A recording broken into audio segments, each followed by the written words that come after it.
ದಕ್ಷಿಣದಲ್ಲಿ ಶ್ರೀಲಂಕಾ. ಮುಮ್ಮಡಿ ಗೋವಿಂದನ ಈ ಪೌರುಷ ಹಾರಿಸಿತು ರಾಜ್ಯದ ಜಯದ ಪತಾಕ, ಹಾರಿಸಿತು ರಾಜ್ಯದ ಜಯದ ಪತಾಕ.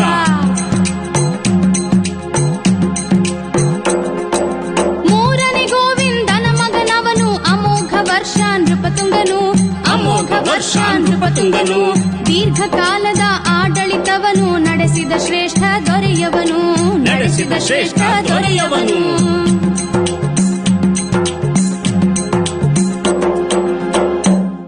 ಹಾ, ಈ ಮುಮ್ಮಡಿ ಗೋವಿಂದ ಇದ್ದಾನಲ್ಲ, ಅವನೇನ್ ಮಾಡ್ದ ಅಣ್ಣಯ್ಯ? ಅವನೇನು ಮಾಡ್ಲಿಲ್ಲ. ಅವನು ತನ್ನ ಸೈನ್ಯವನ್ನ ತಗೊಂಡೋಗಿ ರಾಜ್ಯನ ಎಷ್ಟು ವಿಸ್ತಾರ ಮಾಡ್ದ ಅಂತಂದ್ರೆ, ಉತ್ತರದಲ್ಲಿ ಹಿಮಾಲಯದವರೆಗೆ, ದಕ್ಷಿಣದಲ್ಲಿ ಶ್ರೀಲಂಕಾದವರೆಗೆ. ಅಬ್ಬಬ್ಬಾ, ಆಶ್ಚರ್ಯ ಆಗ್ತಾ ಇದೆಯಾ ತಂಗೆಮ್ಮ? ಮುಂದಕ್ಕೆ ಇನ್ನೂ ಸ್ವಾರಸ್ಯವಾಗಿದೆ, ಕೇಳು.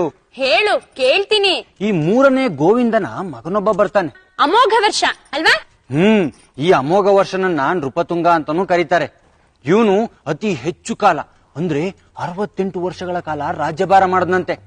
ಇವನ ಕಾಲದಲ್ಲೇ ರಾಷ್ಟ್ರಕೂಟರ ಸಂಸ್ಕೃತಿ ಅತ್ಯಂತ ಉನ್ನತ ಸ್ಥಾನಕ್ಕೇರಿದ್ದು.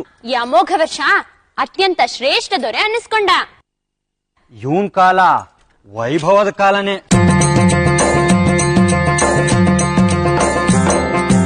ಅಮೋಘ ವರ್ಷನ ಅಮೋಘ ಆಳ್ವಿಕ ರಾಷ್ಟ್ರಕೂಟರ ಉನ್ನತಿಯು, ರಾಷ್ಟ್ರಕೂಟರ ಉನ್ನತಿಯು. ಪ್ರಪಂಚದ ಅತಿ ದೊಡ್ಡ ಸಾಮ್ರಾಜ್ಯದಿ ಒಂದೆಂಬ ಹೆಗ್ಗಳಿಕೆಯು, ಒಂದೆಂಬ ಹೆಗ್ಗಳಿಕೆಯು.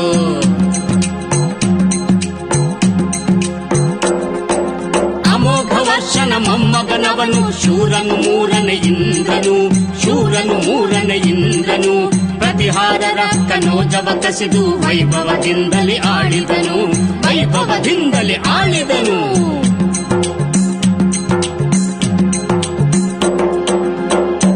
ಅಣ್ಣಯ್ಯ, ಈ ರಾಷ್ಟ್ರಕೂಟರ ಸಾಮ್ರಾಜ್ಯ ಎಷ್ಟು ದೊಡ್ಡದಾಗಿತ್ತಪ್ಪ ಅಂದ್ರೆ, ಪ್ರಪಂಚದ 4 ಅತಿ ದೊಡ್ಡ ಸಾಮ್ರಾಜ್ಯಗಳಲ್ಲಿ ಇದು ಒಂದಾಗಿತ್ತು.